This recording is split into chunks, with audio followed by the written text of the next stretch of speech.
آقا سلام به رفیق و گل خودم. آقا زوکانیکس امروز اینجاست که یک اتچمنت فوق‌العاده خودم رو بهتون نشون بده.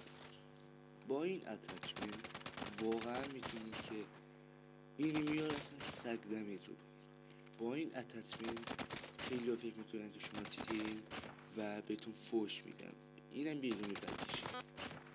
ولی این اودن نسبت به سیزن‌های قبل خیلی خوب شد، خیلی خوب شد.